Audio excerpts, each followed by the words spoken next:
Bonjour à toutes et à tous, bienvenue au Planétarium virtuel de Nantes.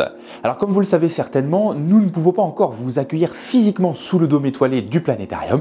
C'est pourquoi régulièrement nous nous retrouvons sous forme de séances en direct sur internet ou encore sous forme de petites vidéos comme celle-ci. D'ailleurs vous retrouverez toutes les informations sur notre site planétarium.nantesmétropole.fr. Et quant à nous, pour cette toute nouvelle vidéo, nous allons parler bien sûr des observations à faire dans le ciel au mois de décembre. Le traîneau du Père Noël? Et on voit que c'est encore le confinement toi, hein. La barbe c'est pas encore ça.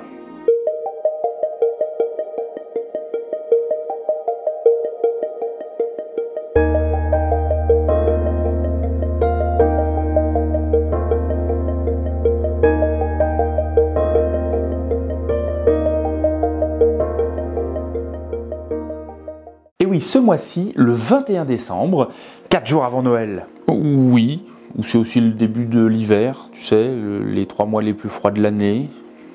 Bref, le 21 décembre aura lieu la grande conjonction entre les planètes Jupiter et Saturne. Conjonction, ça me rappelle des vagues souvenirs de grammaire. Tu sais, conjonction de subordination, de coordination. Oui, alors nous on va s'en tenir à la conjonction planétaire.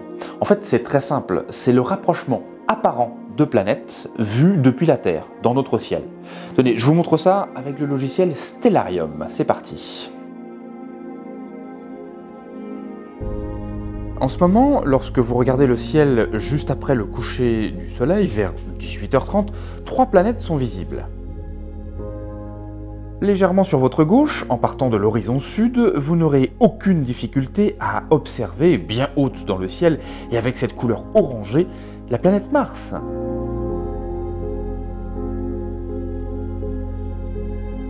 Sur votre droite, vous trouverez très facilement la planète Jupiter, le point le plus brillant du ciel, assez basse et non loin de l'horizon sud-ouest.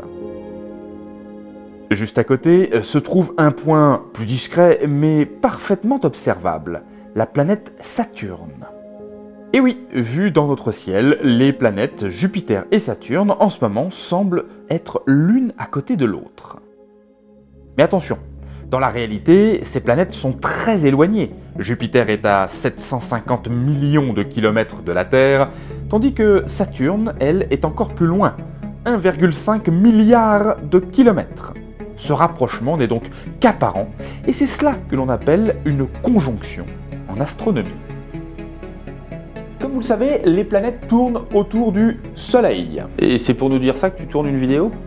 Non, mais au moins on va visualiser tout ça.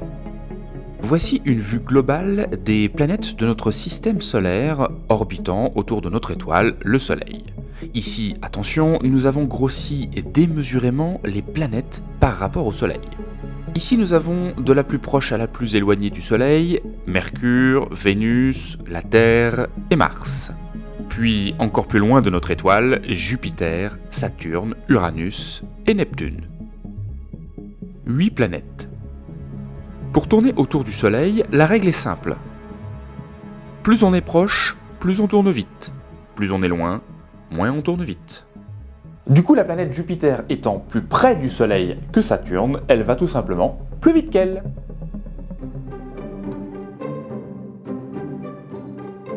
Pendant le mois de décembre, si l'on observe tous les soirs ces 2 planètes dans le ciel à la même heure, vous les verrez se rapprocher de plus en plus l'une de l'autre, jusqu'au 21 décembre, premier jour de l'hiver, mais ça c'est une coïncidence, où elles seront au plus proche. Nous assisterons donc à la conjonction entre Jupiter et Saturne.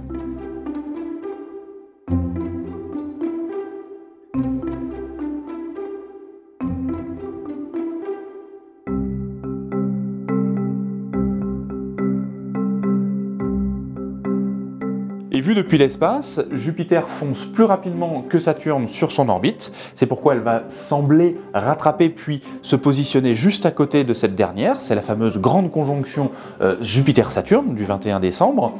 Mais Jupiter ne s'arrête pas bien sûr sur son orbite, elle continue son chemin. Et donc par la suite, après le 21 décembre, elle semblera se rééloigner de la planète Saturne, la doublant en quelque sorte. Du fait de leurs vitesses différentes autour du Soleil, une conjonction Jupiter-Saturne se produit environ une fois tous les 20 ans, mais n'est pas toujours aussi spectaculaire. Autrement dit, Jupiter et Saturne ne semblent pas toujours aussi proches l'une de l'autre dans le ciel.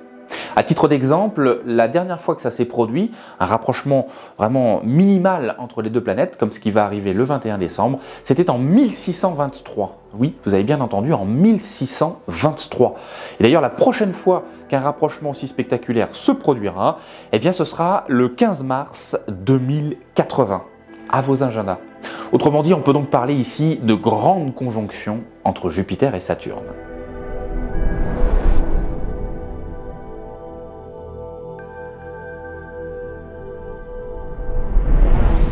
Mais ce mois de décembre 2020 est également propice à une autre observation de notre ciel nocturne. En ce moment, une magnifique pluie d'étoiles filantes illumine nos nuits, les Géminides. Alors d'ailleurs, si vous ne savez pas ce qu'est une étoile filante, je vous invite à regarder l'épisode numéro 8 de cette série Dans le ciel ce week-end, puisque nous y abordons la fameuse nuit des étoiles filantes au mois d'août. Tous les ans, les 2e et 3e semaines de décembre sont l'occasion d'observer ce qui est certainement la plus belle pluie d'étoiles filantes de l'année. On l'appelle Géminide, tout simplement car ces météores semblent provenir de la constellation des Gémeaux. Voyons d'abord comment trouver cette constellation. Le maximum d'activité se situant autour du 14 décembre, nous allons régler notre simulateur à cette date et observer vers 22h30. Bien couvert, cela va sans dire. En se tournant vers le sud, repérer la planète Mars est un véritable jeu d'enfant avec sa couleur si reconnaissable. Ensuite, tournez-vous vers la gauche, au-dessus de l'horizon sud-est. À la même hauteur que Mars, vous apercevrez une sorte de petite grappe d'étoiles. Il s'agit de l'amas des Pléiades.